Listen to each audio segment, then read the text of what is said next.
She helped a stranger, but what he left behind changed everything. The rain poured relentlessly outside, tapping against the windows of Anna's suburban home. She glanced at the clock, wondering when her latest Airbnb guest would arrive. It was a stormy night, and she hadn't heard from him since he booked the room last minute just a few hours ago. Hosting guests had become a side gig for her, a way to meet new people while making use of the extra space in her home. Hello, my friend. I'm Goldie, and welcome to Goldie's Love Stories. I hope you enjoy today's journey as much as I've enjoyed crafting it for you, inspired by real stories and life's twists and turns. Just as she was about to give up waiting and turn in for the night, there was a knock at the door. Anna hurried to open it, and standing there was a man, drenched from head to toe, his hoodie plastered to his skin from the downpour. "Sorry I'm late," he muttered, his voice barely audible over the sound of the rain. "Got caught in the storm." Anna took a step back, gesturing for him to come inside. "No problem. Looks like you've had a rough night. Come on in and dry off." He stepped inside, dripping water onto the entryway rug, and pushed back his hood to reveal a weathered face older than she had expected. His eyes, though tired, carried a weight of something deeper. He didn't say much, just thanked her and looked around the cozy home, like he wasn't sure he belonged. Anna handed him a towel and nodded toward the bathroom. "You can change and warm up. I'll grab you something to drink." The man took the towel with a quiet thank you and disappeared down the hall. While he changed, Anna made a pot of coffee and set out a mug. She had hosted dozens of guests before, but this one felt different. Something about him was quieter, more reserved. It wasn't uncommon for her to get last-minute bookings from travelers passing through town, but there was something off about this one. When he reappeared, wearing dry clothes, he looked more at ease but still carried that quiet tension. He sat down at the small table,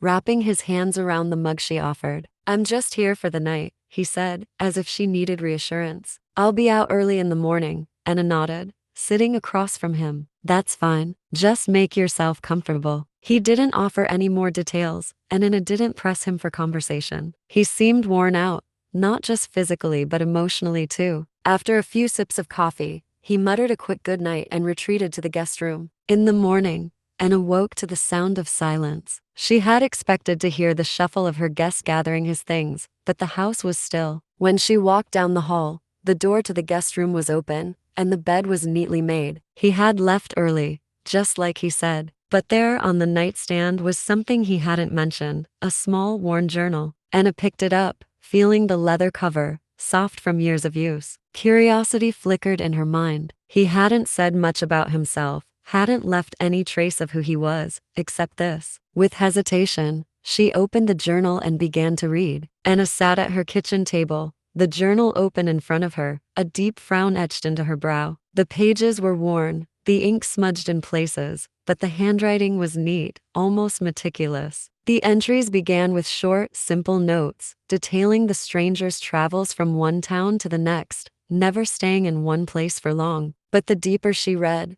the more she began to understand the weight of the story he had left behind. It wasn't just a travel log. It was the story of a man who had been searching for someone, a woman. Anna's heart sank as she realized that the stranger wasn't just wandering aimlessly. He had been on a mission. One of the entries, written in shaky handwriting, caught her attention. "I keep telling myself that if I can find her, I can finally make things right. But it's been so long, maybe too long. Every time I think I'm getting close, the trail goes cold. Maybe she doesn't want to be found, but I can't stop. Not until I see her again." Anna leaned back in her chair, her mind racing. Who was this woman, and why had he left her behind? The journal didn't provide much in the way of specifics. No names, no details about the woman herself. Just hints, fragments of a story that had clearly haunted him for years. But it was enough to spark something inside Anna, a curiosity she couldn't ignore. The next entry was even more heartbreaking. "I should have stayed. I should have fought harder. But I was scared. Scared of the future, of failing her. So I left. And now, every day,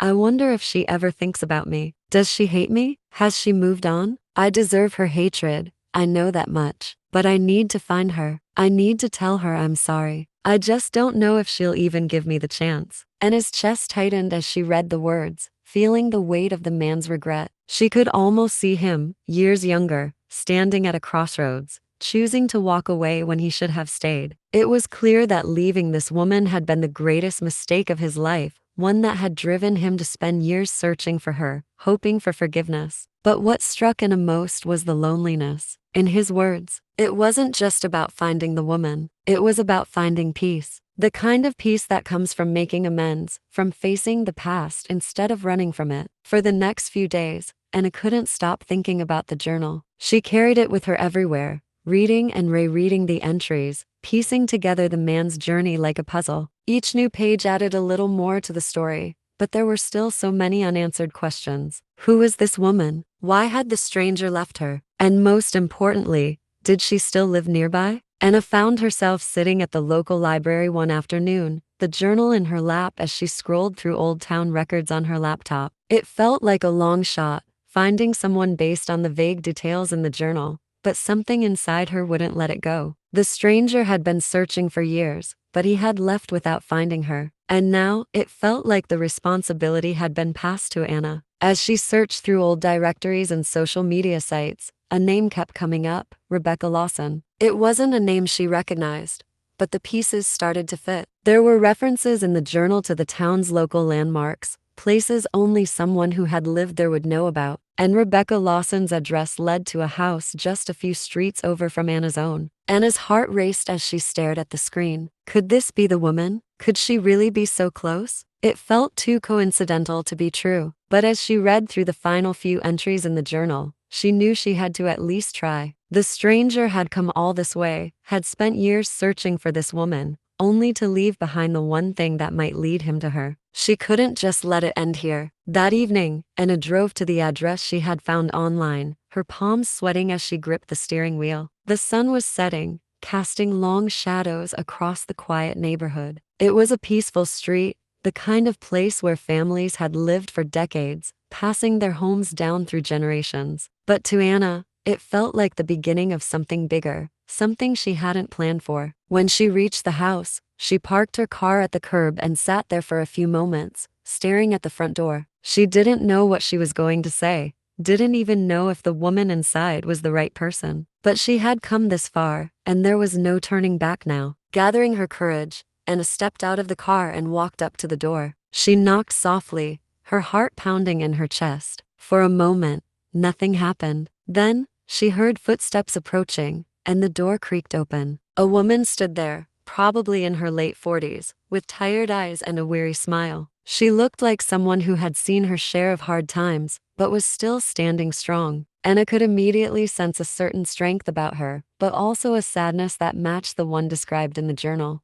"Hi," Anna said, trying to keep her voice steady. "I'm sorry to bother you, but are you Rebecca Lawson?" The woman frowned, clearly confused. "Yes. Can I help you?" Anna swallowed hard, unsure of how to explain. She pulled the journal from her bag, holding it up for the woman to see. I think I have something that belongs to someone you know." Rebecca's eyes flickered toward the journal, her expression shifting from confusion to something else, something darker. "Where did you get that?" she asked quietly, her voice barely above a whisper. Anna hesitated, feeling the weight of the moment pressing down on her. "He stayed at my place," she said finally. "A few days ago, he left this behind." For a long time, Rebecca didn't say anything. She just stood there, staring at the journal as though it were a ghost from her past. Anna could see the emotions playing across her face: pain, regret, maybe even anger. Finally, Rebecca spoke, her voice trembling. "He's still looking for me,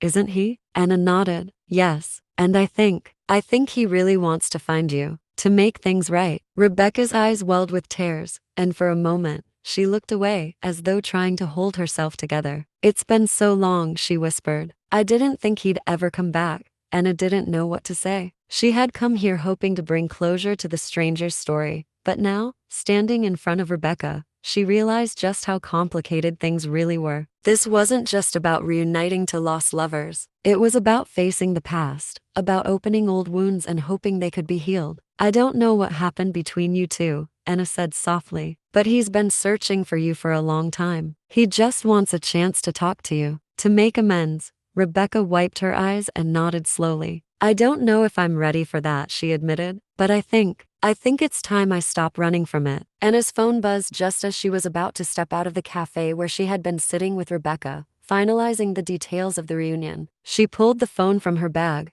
glancing at the screen, expecting a message from work or a friend. But when she saw the unfamiliar number, a cold knot of anxiety formed in her stomach. "Hello?" she answered, her voice hesitant. "Is this Anna Green?" The voice on the other end was firm but professional. "I'm calling from the hospital. We have a man here, John Doe, no ID, but he had your contact information in his phone. He's been in an accident." Anna's heart dropped into her stomach, her knees going weak. She gripped the back of the cafe chair for support, her breath catching in her throat. "Accident?" she echoed, her voice shaking. What happened?" The voice on the line continued, explaining the details quickly. The man, her Airbnb guest, had been struck by a car just a few blocks from her house. He had been rushed to the hospital, and though he was still alive, his condition was critical. He hadn't been conscious since the accident. Anna barely registered the rest of the conversation. Her mind spun, her thoughts racing. He had been so close to reuniting with Rebecca, so close to finding the peace he had been searching for. But now,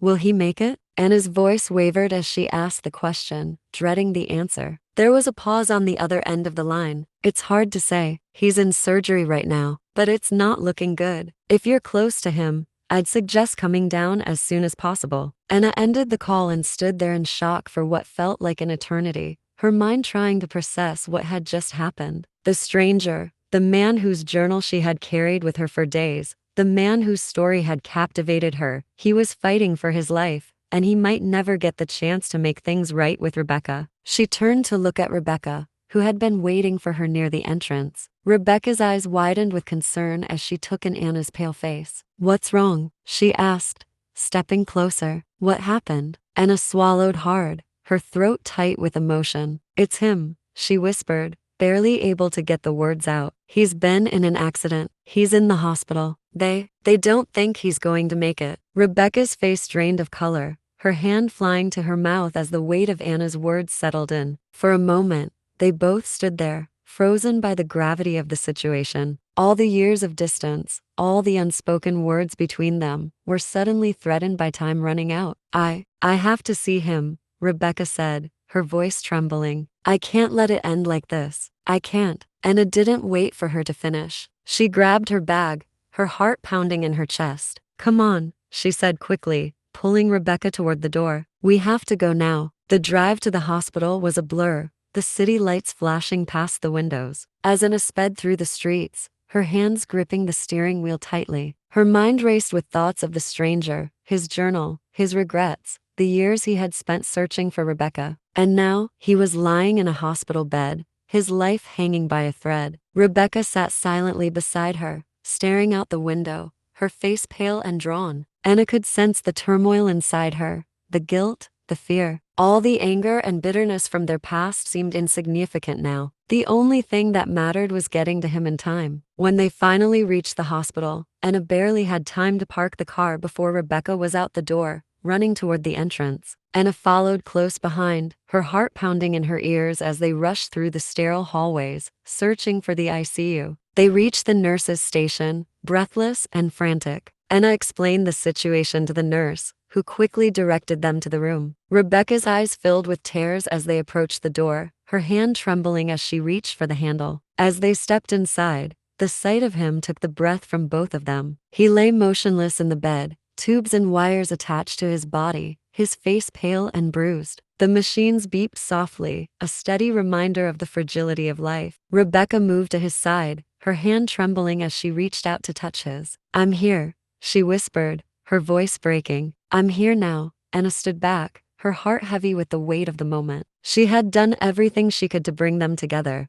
but now it was out of her hands. All she could do was hope that they had gotten here in time, hope that this reunion would give the stranger the peace he had been searching for. His eyes fluttered open, just barely, and for a moment, they locked with hers. A flicker of recognition passed through his gaze, and despite the tubes and wires connecting him to the machines, a soft smile tugged at the corner of his lips. "Rebecca," he whispered, his voice so faint it was almost drowned by the machines. But the emotion in that single word was enough to make Rebecca's breath catch. It had been years since she had heard him say her name, but now it felt like all the time they had lost was collapsing into this one fragile moment. "I'm here," Rebecca said, her voice trembling. Tears brimmed in her eyes, but she fought to keep them from falling. "I'm here, and I'm not leaving you." The stranger's hand twitched in hers, as if trying to hold on, but he was too weak. His chest rose and fell with shallow breaths, and Anna, watching from the doorway, could feel the weight of his struggle. Every breath he took seemed to come with great effort, and yet there was peace in his eyes. "I'm sorry," he breathed, his words slurred from the exhaustion and pain. "I never stopped looking for you." Rebecca's lips quivered as she leaned in closer, her forehead nearly touching his. "I know," she whispered back. "I know you didn't." "And I," her voice broke, and for a moment, she couldn't speak. She swallowed hard, gathering the strength to continue. "I forgive you for everything." A soft sigh escaped him, a sigh of relief, as though the burden of all the years he had carried on his shoulders was finally lifting. His eyelids fluttered again, and his hand in hers went slack. The beeping from the machines became more erratic, and Rebecca's eyes widened in panic. "Don't go," she pleaded, her voice barely holding together. "Please don't leave me again." But the stranger's eyes, though closing, remained peaceful. I love you," he whispered, his voice fading into the stillness of the room. And then, with one final breath, he was gone. Rebecca's body trembled as the machines flatlined, the steady beep echoing in the room. She clung to his hand, her head falling onto his chest as she let the sobs she had been holding back for so long escape. She had finally found him, and now she was losing him all over again. Anna watched from the corner, her own eyes filling with tears. She had been a bystander in this story, but in that moment, she felt the profound weight of what had just happened. She had helped bring them together, if only for these final moments. She had helped him find the closure he had sought for years. Rebecca sat there for a long time, holding the hand of the man she had once loved, as the weight of their lost years settled into the silence. After what felt like hours, Rebecca finally stood, wiping her tear-streaked face with a trembling hand. She looked over at Anna, her eyes red but resolute. There was a quiet strength in her posture, a sense of acceptance settling over her. "He never stopped looking for me," Rebecca said softly, her voice hoarse from crying. "All these years, and I never knew. I thought he had moved on, forgotten about me." "But he didn't," Anna nodded, stepping closer to her. "He didn't," she agreed. "And he didn't stop loving you either. He came all this way to find you, to make things right." Rebecca took a shaky breath, her hands still resting on the stranger's. I just wish we had more time." Anna placed a comforting hand on Rebecca's shoulder. "You gave him what he needed," she said gently. "You were here when it mattered. You forgave him. That's more than most people get." Rebecca nodded slowly, though her heart still ached with the weight of what had been lost. But there was a sense of peace now too, a peace that came from knowing that, in the end, they had found each other again, even if only for a brief moment. "I'll never forget him," Rebecca whispered, more to herself than to Anna. "He was a part of me for so long. Even when I tried to move on, there was always a part of me that wondered about him." Anna could see the pain in Rebecca's eyes, but also the relief that came with closure. "You don't have to forget him," Anna said softly. "But you can move forward now, knowing you both got the chance to say what needed to be said." Rebecca nodded again, her gaze drifting back to the man lying peacefully in the hospital bed. I think I'm ready to let go," she said quietly. The nurse entered the room then, gently informing them that it was time. Rebecca squeezed the stranger's hand one last time before letting go, stepping back from the bed as the nurse quietly began to tend to the body. As they walked out of the hospital together, the cool night air hit them, bringing with it a sense of finality. The rain had stopped, leaving the streets slick and shiny beneath the streetlights. The storm had passed, and with it, the turbulence of the past. Rebecca paused just outside the hospital doors, turning to face Anna. "Thank you," she said quietly, "for everything, for bringing me here, for giving me the chance to say goodbye." Anna smiled faintly, though the weight of the evening still hung over her. "You don't need to thank me," she replied. "I'm just glad I could help." Rebecca gave her a small, sad smile. "I didn't realize how much I needed this until now. I spent so many years angry, but now, I feel like I can finally move on." Anna nodded, feeling a deep sense of satisfaction in knowing that she had played a part in this reunion. It hadn't been an easy journey, but it had been worth it. In helping the stranger and Rebecca find closure, she had also learned something about herself, about the power of forgiveness, and about the importance of facing the past, no matter how painful it might be. As Rebecca walked toward her car, Anna stood there for a moment, watching her go. She felt lighter, in a way she hadn't expected. This journey had started with a simple act of kindness, offering a stranger a place to stay, but it had turned into something much bigger, something that had changed her in ways she was still trying to understand. She thought back to the journal, the words the stranger had written, the regrets he had carried with him for so many years. And now, those regrets had found peace. In his final moments, he had found the closure he had been searching for, and Rebecca, too, had found the answers she needed to move forward. As in a walk to her own car, she felt a sense of calm settle over her. The past was behind them all now, and life would go on. She couldn't help but wonder what other stories were waiting to unfold, what other lives might be changed by small acts of kindness, by the courage to face the things we run from. With one last glance at the hospital, Anna got into her car and drove away, feeling a sense of quiet fulfillment. She had done what she could, and that was enough. Thanks for watching. How would you rate this story? Give it 1 to 5 stars in the comments and let me know what you thought. This is a brand new channel, and your support means the world to me. If you enjoyed the story, please consider subscribing and turning on notifications so you never miss an episode. Your likes, comments, and shares help this community grow, and I'd be so grateful to have you along for the journey. See you next time.